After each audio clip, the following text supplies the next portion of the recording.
The Kentucky Small Business Development Center is a statewide, nationally accredited program that provides no-cost, confidential business coaching and training services. Whether you're just getting started or are ready to expand, we have the tools, resources, and expertise to help you succeed.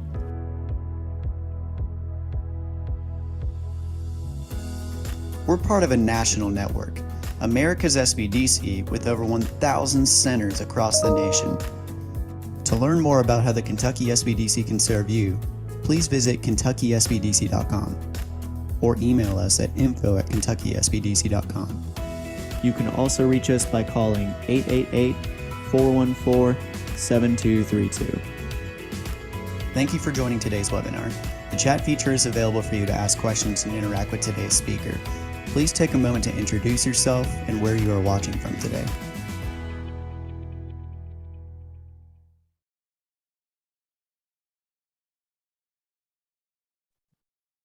Welcome, everybody. I'm Dave Etkin. I'm the director here at the Louisville Small Business Development Center, one of 13 centers throughout the state of the Kentucky Small Business Development Center network.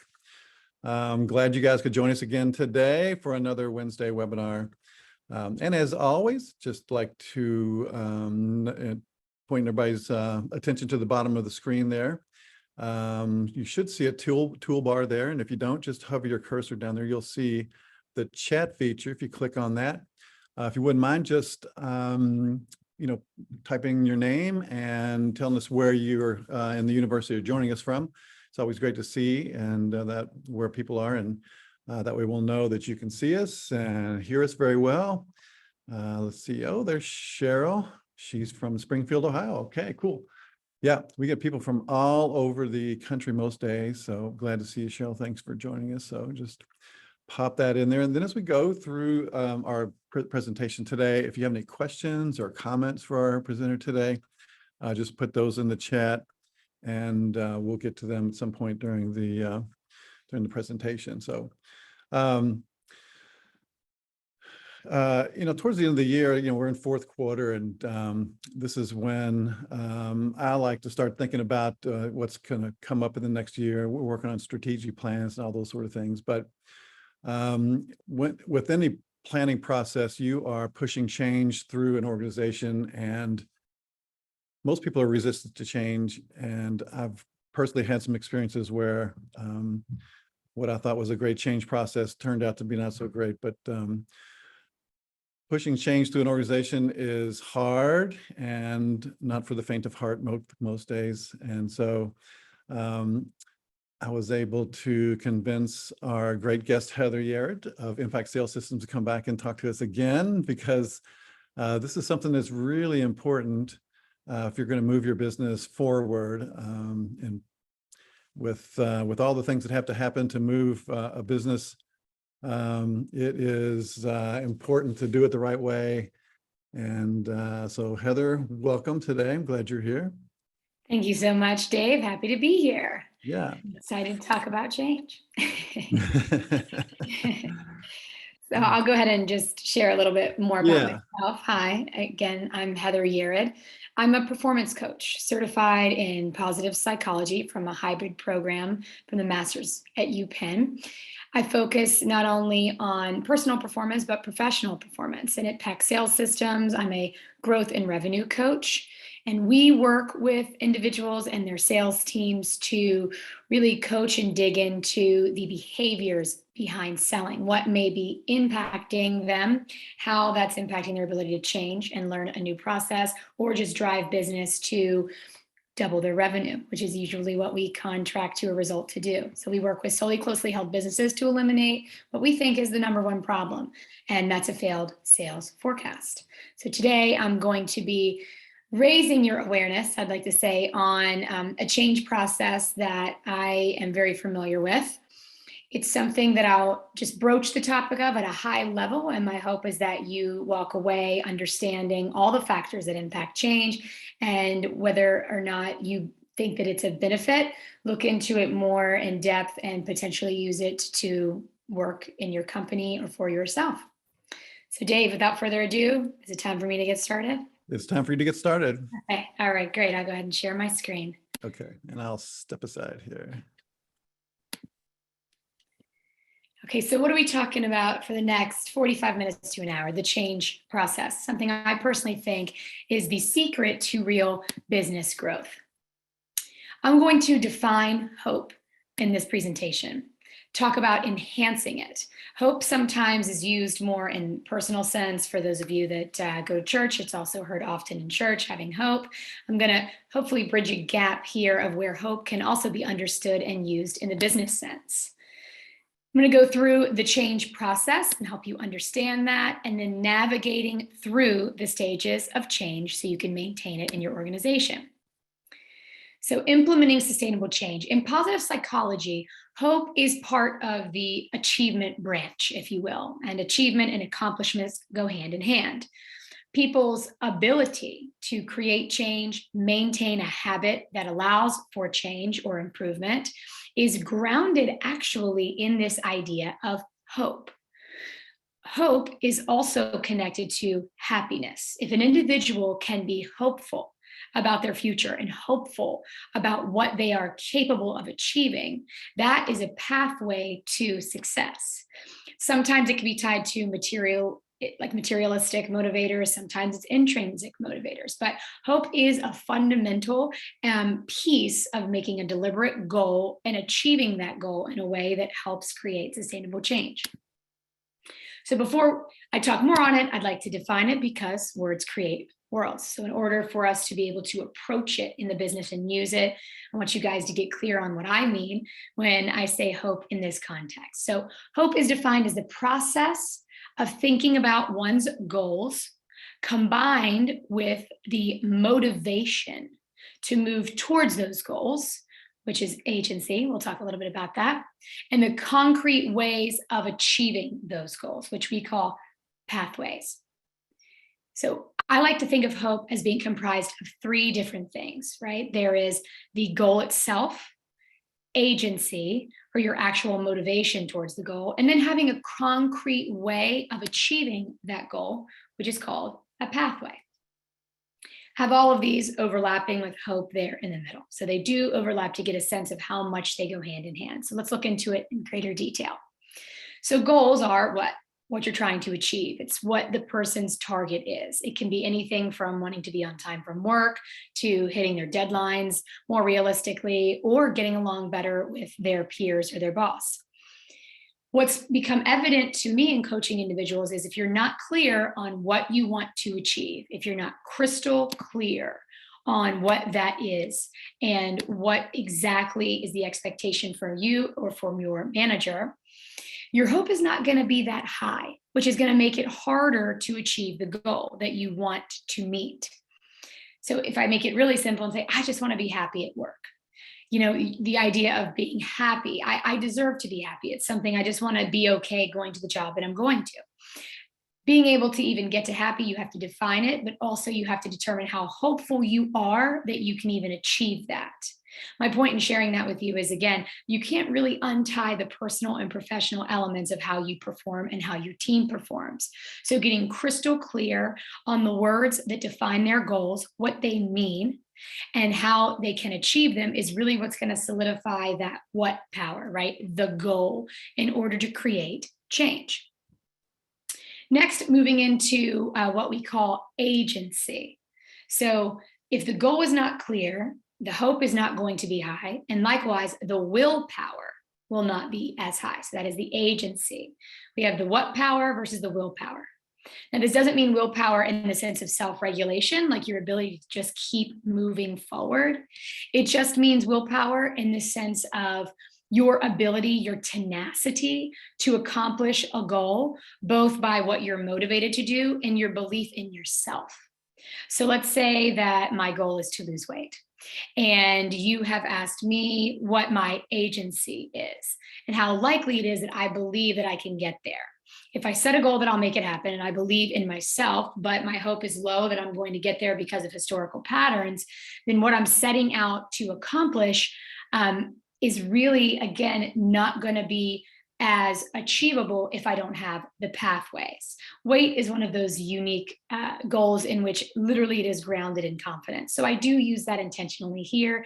I don't know if there's any wellness coaches on the call, but I use that because weight tends to have a goal that is, again, unconsciously in your brain of something that you can or can't do based on the past. That can show up in the business place, because if you have received a promotion, or if you just promoted someone and they've been asked to deliver on something that they've never done before and they have a template, there's a likelihood that they might have imposter syndrome. They might not believe that they can do it. So that third piece, the way, how am I going to get there? The pathway is key. Excuse me.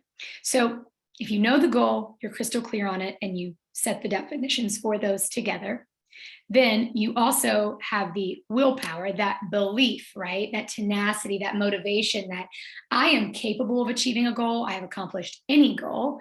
Then you can lean into the pathways. And the pathways include possible routes, alternatives to the goal. Like if you have set a target for a deadline on a deliverable, right? And you have all your ducks in a row, your team is ready to achieve on that. And you're confident because everyone has bought into your proposal. But then you're asked or questioned about it in an opinion, right? If someone just has a difference of opinion, something that small, if you don't create a pathway, right, is maybe what I want to do needs to change. Maybe my deliverable needs to be adjusted. If we are using some sort of methodology, let's say in Scrum, like an agile methodology, if your team is coming up to you and approaching you with different ways that you can achieve the goal, for some, it could make them feel less hopeful. Maybe what I put forth isn't as liked. Maybe what I put forth isn't as good. So all of these things can intersect and form into what we're really calling hope. And the hope theory, the want power, the ability to be pulled towards the thing that you want to do and that you think is possible, dials them into, again, that agency. Ideally, I have the willpower to do this. I have the proven background to do it, or I've been selected to do it. So I have that agency to know that it's in my hands to get there, leading into the pathways. How I get there, building out what that looks like, and creating alternatives is key, so that you don't diminish your hope, you don't diminish the hope around others in you, and understand that to want to create change, it's grounded in the hope of yourself and doing these small but important things, defining the goals, creating and pinpointing what it is that the motivator is, and other pathways of how to get there, whether that's leaning on people or different approaches for whatever project you're trying to finish. So we define hope as the motivating force for change. And in order for a person to change, or a client or a friend, anyone that you interact with, they need to believe that they are capable of doing it. So employees need to hold a belief, a hope that change is even possible. Now, sometimes, at least from my own experience,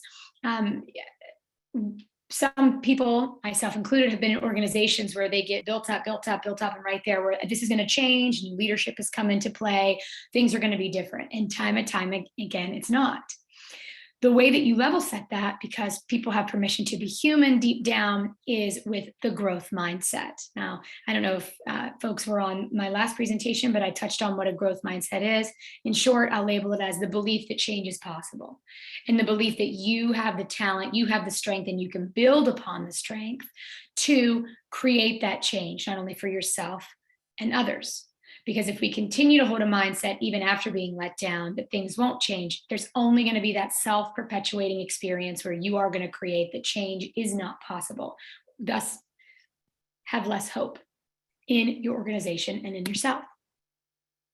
So goals are the anchors for hope. They become the anchors for hope. And goals are concrete destinations, targets that might be conceptual for some, and they do have conceptual quality. That conceptual quality is hope. So you need to know where you're going. And if people are not clear on those goals, their hope is going to be below where they need it to be to create sustainable change. Hope also cannot exist in a vacuum. And what do I mean when I say that? So we want to ensure that in a general sense, we know that we can't just wish for something and pray for someone to change or ask or meditate on it. It requires the actual writing down and articulating of the goal, communicating that with someone else, having someone hold you accountable, and then engaging in the pathways, the activities to build the goal into fruition. So there was I always like to have some research. There was a research done by Dr. Snyder that shows that people who have high hope, so high hope individuals, have a tendency to have a very clearly crystallized, conceptualized goal. And they're usually better at envisioning one or other pathways towards their goals. And they're good at this because they are open and okay with other alternatives. So we've all experienced obstacles, barriers, right? Constraints with what we're trying to achieve at work. So having that high hope, making a point to prioritize that, will enable you to be resilient in facing those obstacles, and you won't be blocked if you can maintain that vision of high hope. This is one of the components of resilience. And having that optimism and having hope, high hope, and cultivating that hope within yourself, learning more about it within your team, especially remote teams, this is very helpful. You can overcome challenges more easily, and you can absolutely build self-efficacy in your teammates when your goals are clear, when you set the hopes high, and the belief that they can come up with something that can improve, that can maintain change, and that they can navigate in an agile way in those situations. So I say discussion questions. I'm not going to open the floor just yet, but it is something that I want you to think about as I move on to enhancing hope, right? It's think of like a high hope individual, whether it's yourself or whether it's someone else, no matter how you slice it. We went through the definition of what hope is. Think of someone that is a high hope individual and take a minute and what do you think makes them so hopeful? If you ponder on this question, if you think about someone that's high hopeful, if you will, then whatever comes up and is pointed out to you when you're thinking of them as what makes them hopeful, whether you know it or not, those are actually little indicators of if you need to build upon your hope or enhance your hope, what you could focus on. So I invite you to do that either in this moment or after the call, as it will help you build your own hope and then help your team do the same thing. So at this point, I hope you have a high level understanding of what hope is and how it can impact performance. Now we want to look at how we enhance hopefulness within ourselves and others. Coaching helps to enhance hope.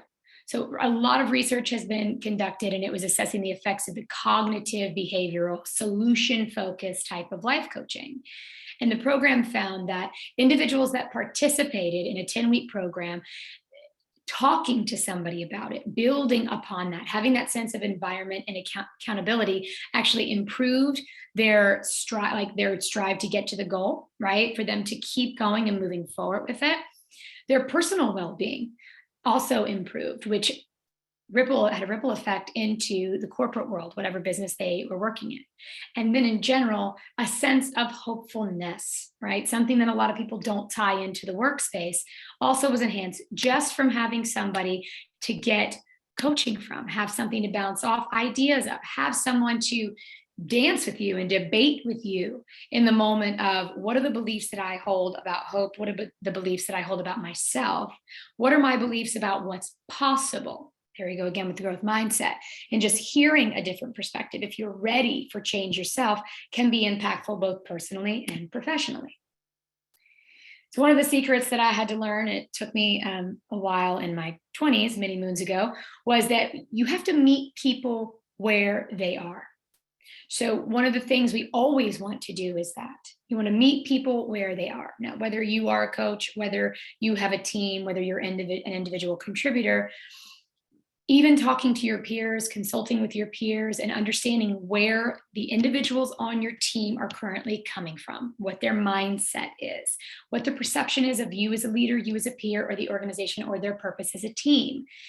That supports meeting people where they are. So if a person comes to you that you've hired in an organization and you can sense that there's already, not a lot of hope of where they think they can grow into and so forth, then you're going to want to take a deep dive into understanding their hopefulness, what's driving them, what's their natural hopefulness level, and then proceed in a way that brings them, if they're at like a 0 per se, that starts to bring them up that ladder, right? What are the conversations that they need to have in order to believe that change is possible? They have the skill set to incorporate change just as good as anybody else, and move into a way of enhancing their hope. I brought back up this beautiful vision here of the what power, the willpower, and the way power. So if you begin to enhance your employees, an individual, yourselves, right? If you enhance your own hope, these are the pieces that tie into that.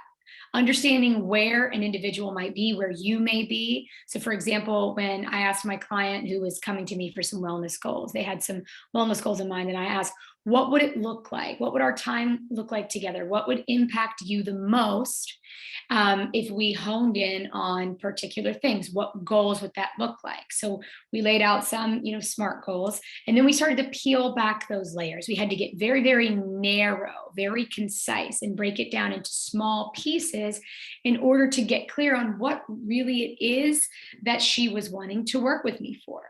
Right. Another example of a client that we've worked with from the sales and growth coaching element is one individual opened a company in order to, help veterans get back into the workplace. And what he found was the goals that he set were goals that he was capable of setting to sell in his business, not necessarily understanding where the individual that he had worked with at one time was, what their agency is, right? What is their current belief in themselves? What is their belief about how others impact their success in sales? And what are the pathways they can take to get there? Well, in depending upon what, whether you were in the Army or in the Navy or and so forth, a lot of times that enlisted mentality is take that hill, right? Just go full speed ahead. There isn't at times a multidimensional thinking where you have to take others' opinions into consideration, where you can challenge what it is that you were asked to achieve. So being clear as a leader, as a manager, whomever you're working with, I had to help this individual understand that he had to create pathways. He had to give that individual permission, if you will, to challenge him, to come back to a space to know where this is the one way that I think works best, but these are other pathways for how we can get there. And what did that do to the individual? That made them more hopeful in themselves so that they could then achieve that goal and trust that leader, that the direction that they wanted to go, the change that they wanted to make could happen. So they were on board more with the change when sometimes folks are resistant. A little nugget there that can help in this as well is curiosity. So curious questions, getting curious is always, always, always going to put you in a position where you can meet people where they are, understand their current hope levels, their confidence in themselves, and their belief that change is even possible. So let's look at how you could enhance pathways, right, in order to achieve goals and drive change. There's certain things that you should do, and then there's things that you should not do. So I'm going to go through the do's at the very least. Feel free to kind of go through the don'ts. I'm going to touch on a couple, but not all. So do's, break a long range goal into steps for sub goals. I don't think this is new information to folks on the call. If it is, great. If you think that you can achieve a big goal all at once, maybe you personally can do that, but assuming that an individual on your team can is only going to make them less hopeful, right? So breaking those down by creating the agency, what motivates them, and looking at different ways to get there is necessary in impacting and having change that is sustainable. Begin your pursuit of a distant goal by concentrating on the first sub goal. This is very much similar. If you break down the long goal, it's almost like celebrating the small stuff. You're going to want to make sure that you are simplifying it even into sub goals, even if it's not closely near to the deliverable that you need to achieve. It again builds up an individual's ability to believe change is possible and believe that they are capable of supporting that change. Practice making different routes to your goals and select the best one. That's what you want to do. What you don't want to do is be rushed to select the best and first route to your goal. Why do you think that is? I'm going to talk about Prohaska's stages of change shortly, so I'm jumping ahead a bit. But if you make different routes with your peers, with your team members, again, if you are a leader or if you're an individual contributors, then subconsciously you're going to set yourself up for success because you're going to understand if one route doesn't work, there is another that may be there. If you select the best one, you're also going to feel more confident in the choice that you made. That will only help create sustainable change. Mentally rehearse scripts for what you would do once you encounter a blockage. Okay, so I'm not talking about overthinking. I'm talking about, again, going through in your mind how you're going to get to the pathway, because overthinking is a don't. It's not something that you're going to want to do. Easier said than done. If you need some tips on that, let me know. But overthinking in it is a result of being married to that there is the right or wrong way to do something. And if I veer off of that, I am not going to be able to achieve a goal or maintain change. Another do in enhancing pathways is if you need a new skill to reach your goal, learn it, right? This is grounded in the growth mindset. Don't sit and conclude, okay, I was promoted into this role. I don't have the skill set needed to achieve what I'm being asked to do, and then kind of just sit and give up. Not going to be helpful, not going to have change. Communicate that. Learn something. See learning as a process, as a means to the end, as an opportunity to enhance your skills and enhance the pathways to create change. Break a long range goal into steps or sub goals. Yes, I did that intentionally. I put it right there at the end again because it is the most important. So if nothing else, when it comes to enhancing pathways, if you do choose to take this approach and think through this approach, break your goals, even as small and tactical as you think they are now, into sub goals. It will move mountains as it relates to the change that you want to make.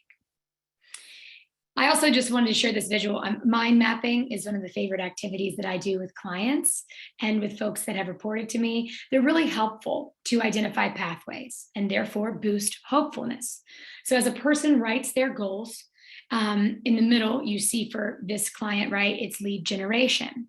So if an individual writes down their goals, the thing that they want to accomplish, and they just start generating as many ideas with no judgment, right? There's no right or wrong, as they can think of, and that it relates to the goal that they want, it will open up those pathways.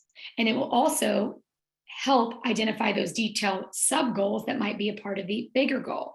And in doing this exercise, it takes something that might be big and overwhelming to somebody that is unable to take a conceptual idea and put it down on paper to know how to get there. It helps that individual do that, and it increases their sense of hope in themselves and the ability to achieve a goal and create change with that momentum for their business. As far as enhancing agency, right? Let's talk about that a little bit. Now, remember, agency is made up of both the belief in oneself and the drive in motivation. So reminding yourself that you chose the goal that's in front of you. So it is your job to go after it, right? That's a big do in enhancing agency. Don't allow yourself to be surprised repeatedly by barriers, by constraints that appear in your professional world or in your life. That's all a part of it. So if you mentally tell yourself, I chose this goal. At one point, myself, my peer, my manager thought it was possible. So if I choose when I hit obstacles to cross my hands, pout about it, get upset, then all I'm doing is consciously choosing to not have hope and not believe in change, not something you want to do. Learn to talk to yourself in positive voices. You are not going crazy. You are just waking up if you are starting to hear a voice in your head and you actually talk to it. I have found it very helpful. I even do it outside, sometimes out loud. Something as simple as, I can do this, right? Or I might not understand it yet. The key word yet is very big there. You want to make sure that the dialogue that is going on in your head is a positive one. For those of you who are leaders on this call, know that however you talk to yourself is likely how you talk to the individuals that work for you, consciously or subconsciously. So learning to talk in positive voices will enhance that agency, i.e. that belief in yourself to achieve your goal and create that change. Recall your previous successful pursuits, right? So when you're hitting a barrier, it's always important to think back and have in your back pocket when you've already achieved something similar to this to help you move forward, be able to laugh at yourself. That's a big do in enhancing agency, especially if you encounter, again, barriers. You have to understand that you have permission to be human. Not everybody is perfect, and most successful people failed a lot. Change is not grounded in only meeting a goal. Change is grounded in planning to fail. And we'll talk a little bit more about that. And for some, that might be a little off-putting, but you'll find that it helps motivate people and, again, create that safe space for them to achieve whatever it is that they need to do. Find a substitute goal when the original goal is blocked. So if something, again, a pathway is completely blocked that you plan on using, have those substitute goals there. For some, it could be a stretch goal, something that you didn't think you could meet. For others, it could just be an adjustment to their project. I'm going to mention on this, don't engage in self-pity. When faced with these types of adversities, stick to the fact that you know you can get there somehow. And what you don't want to do is, again, have that self-loathing, self-pity conversation within yourself that I didn't have what it takes to get here anyway. And last but not least, with enhancing agency, is enjoy the process of getting to your goals. Don't get too focused on the final attainment. Earlier, I spoke on growth mindset and fixed mindset. A fixed mindset tends to focus on the outcome. Did I do it? Did I hit the deadline on time? Did I do it better than everybody else? And if I didn't, I'm a failure. I did something wrong. They make it about themselves. If you enjoy that process, you're having that growth mindset, that learner mentality, that curiosity of how can I lean on my team members? How can I lean on others to understand how they work, how my goals are contributing to them, so we can move towards change effectively. Don't constantly ask yourself how you're doing and evaluate your progress.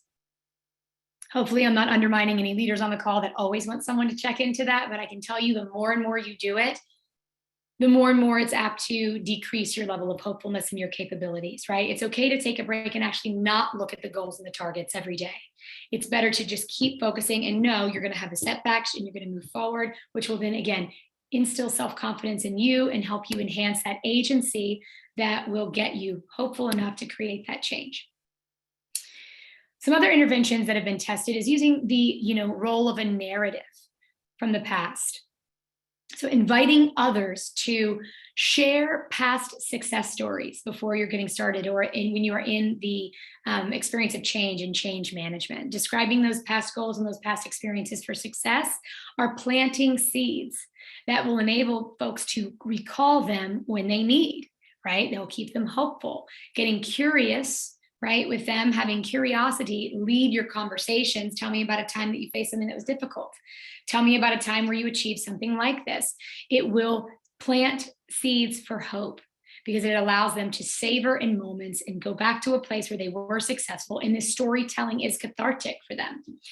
It will help them reflect in a time where they need to be resilient, and it will help them stay confident in times of change in an organization. So enhancing hope through narratives in the past has been very helpful. And I personally, sometimes we call those third-party stories as well.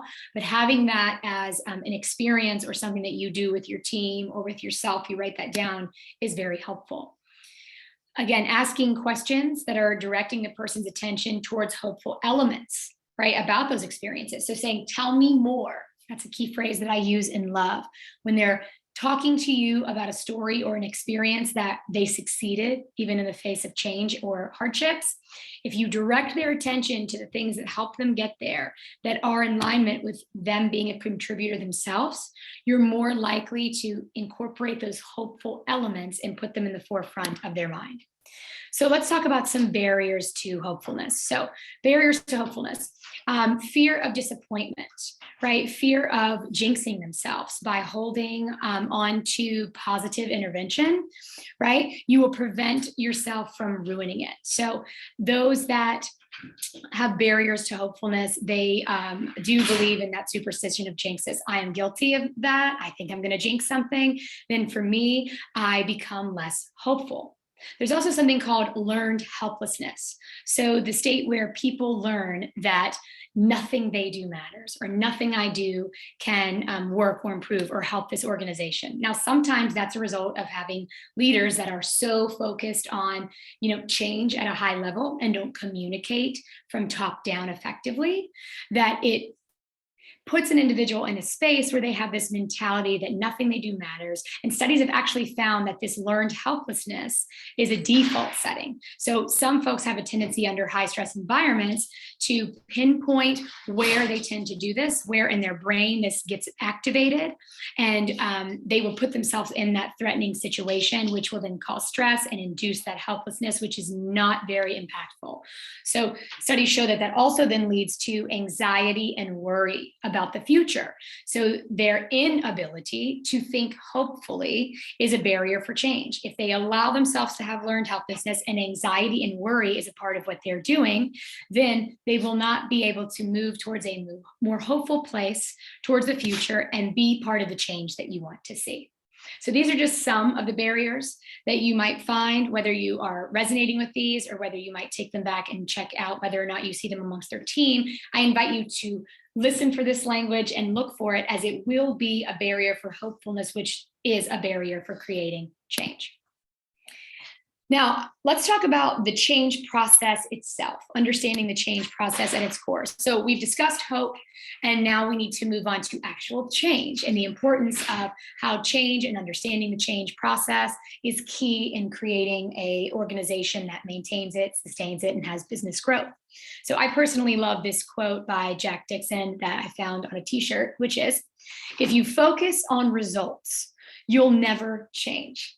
But if you focus on change, you'll get results." What really does that mean? If you focus on the idea of change, change is inevitable, change is happening, change is possible. You, your peers, individual contributor, or leader can get there more effectively. If you are so hyper-focused on the results, then all you are doing is almost denying the fact that change is a part of getting to the end goal and getting to the outcome. It's something that could impede your ability subconsciously or your peers because you are so fearful of change in itself. Now, change is nonlinear. For a lot of people, they think this. I don't know, I can't really see many faces, but if you want to give a nod to yourself, if there's any of you that think change looks like this, God bless you. And if you've gotten there, that's amazing, because what change really looks like is this. Okay, especially when it comes to creating positive change, whether it's personal or professional. It's a big squiggly line with no real clear path of how to get there, but just a commitment that they are ready to get from one place of where they are to where they want to be. So I'm going to now move on to this amazing book that I learned about when I was getting certified in positive psychology, called Changing for Good. And this is about the change theory. It's built into this, Prohaska's stages of change. So they found that the thing that happens that enables people to take themselves from where they are to where they want to be is very specific and broken down into 6 steps. Now, I think of them as gear shifts, because they all kind of affect each other. And these 6 stages of Prochaska's changes in contemplation and planning, they all go together. So it's pre-contemplation, contemplation, planning, action, maintenance, relapse, and termination. So the first stage is pre-contemplation. This is when a person doesn't even realize that change is needed, or change is actually going to happen within their organization. They might be in denial. They're basically not planning for the future. They're kind of riding the wave, and that's what makes them feel more comfortable. This can last up to 6 months, right? Having this idea or being unaware and being not welcome to the idea of change. The second stage is contemplation. This is when the person starts thinking about making a change or intending to take a change, or at some point they're thinking in that 6 months, let's say, that they are ready to take action, or they know it's inevitable that there's going to be an organizational change, and they need to take the time to contemplate, what am I committing to? What am I going to do? What am I actually even committing to by staying in this organization or being part of this change? This is where they want to start to learn how they can become part of the change process.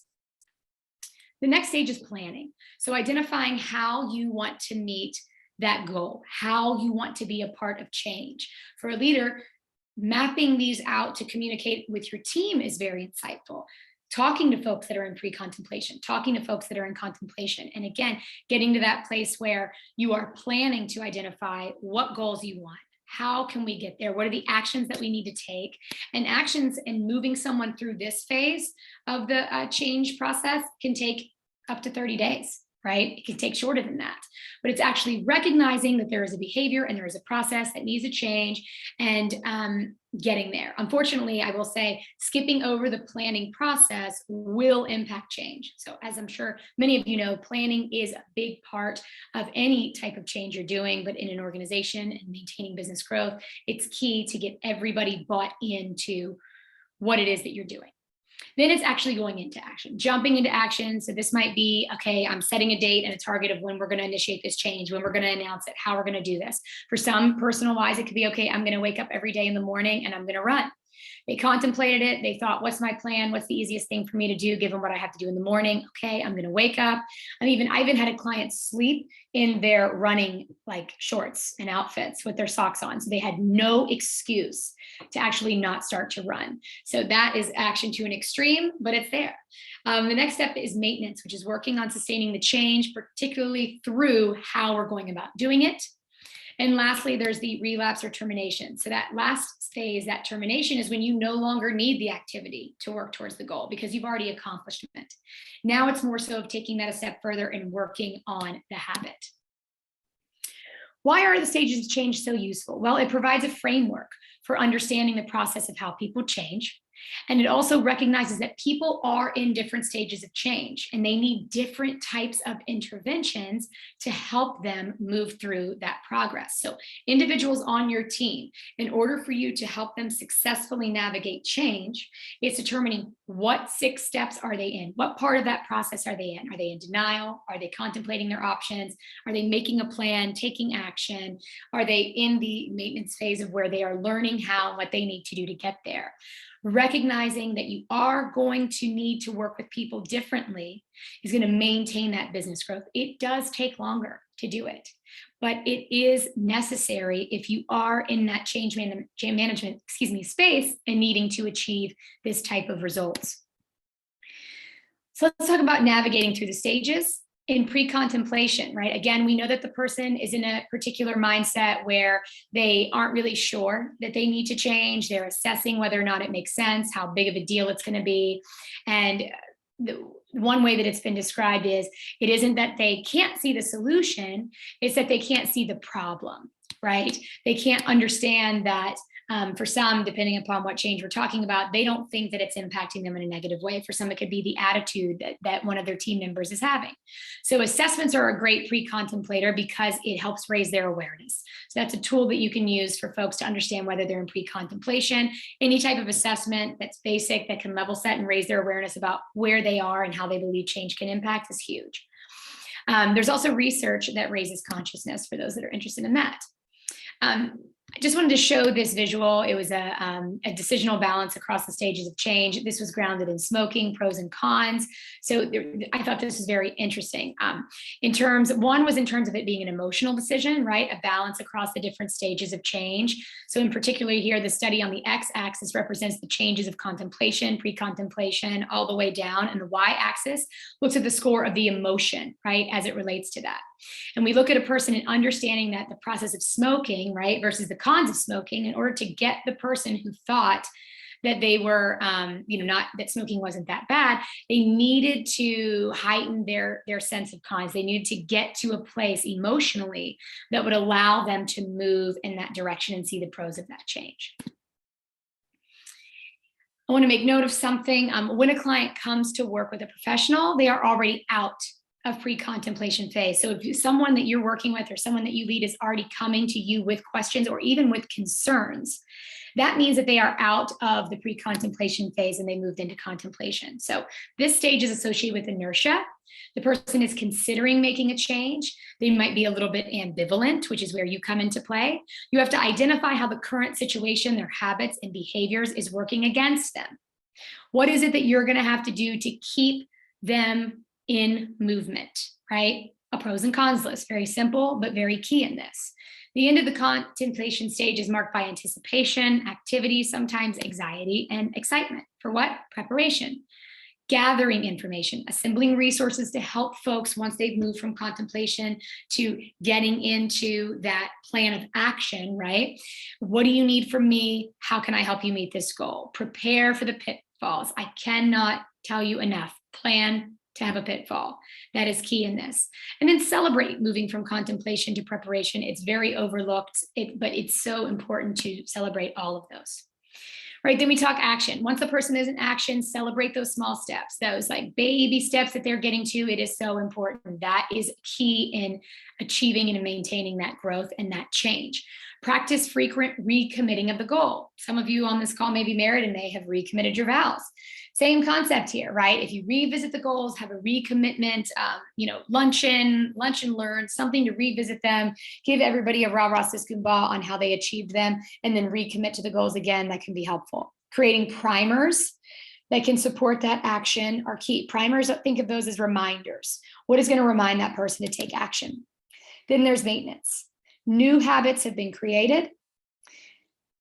No matter what, we always have to revisit it. We have to keep going, and we have to plan that now, what are the things that I'm doing that enable me to keep up my momentum for change? And how can I going in a positive way to avoid having that relapse? Now, we're still going to plan for relapse, right? But at the end of the day, our goal is to ensure that we maintain and have a healthy way of understanding the plan for what we're doing. Ladies and gentlemen, that concludes my conversation regarding that change process. Thank you.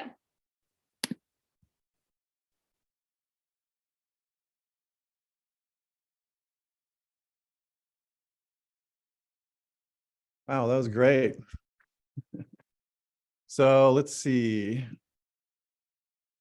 We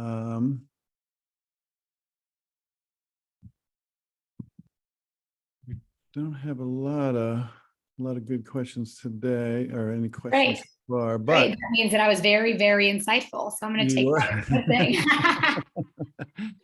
I mean, you lay it out so easy, especially some of the things you were saying about, especially here on the end when you were talking about the pre-contemplation. When somebody comes to you, they've already passed that step, and I think that was such an obvious but a very insightful comment. So I appreciate that. You went through so much stuff, and you are so detailed and such an expert. It's really impressive. But I always ask this question. So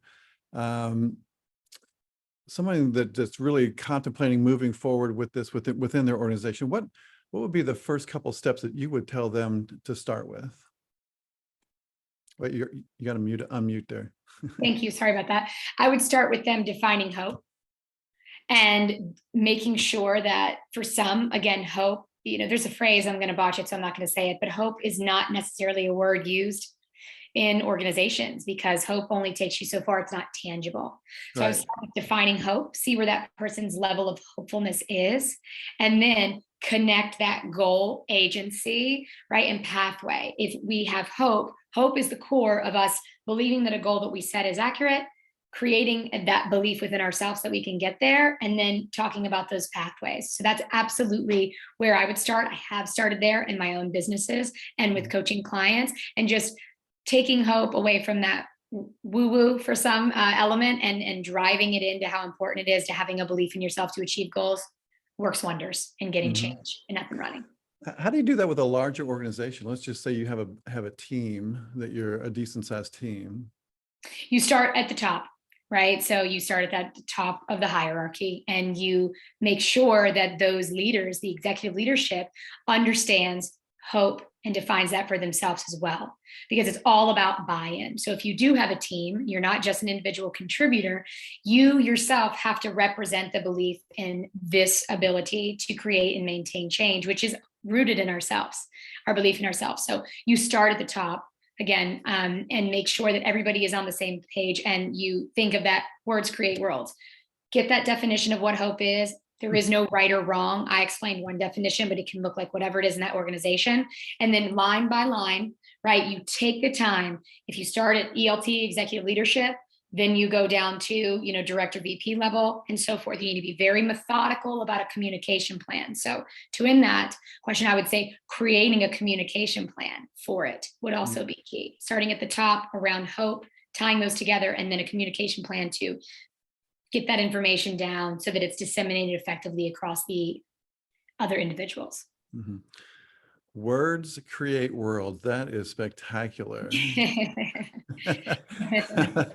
I really like that. Thank you. That is something. Wow. Well, we're a little bit ahead of time, but I think that's about all the questions we have, unless somebody else popped in. I don't see anything, but Heather, this has been really great. Thank you. I really appreciate this. This is something I've been really thinking about, and I'd never considered about that hope definition. I mean, that never came to any of my thought processes. So I really appreciate that. That was very great. And just a reminder, everyone on the chat there, Ryan has put a survey link in there. If you wouldn't mind, take a second there and click that and take that survey for us. It helps me out. And it lets you tell me what you think. So please do that. So Heather, thank you so much. Thank you, Dave. And thank you, everybody. I appreciate your time. Yep. And we'll see everyone next Wednesday. Have a good Wednesday.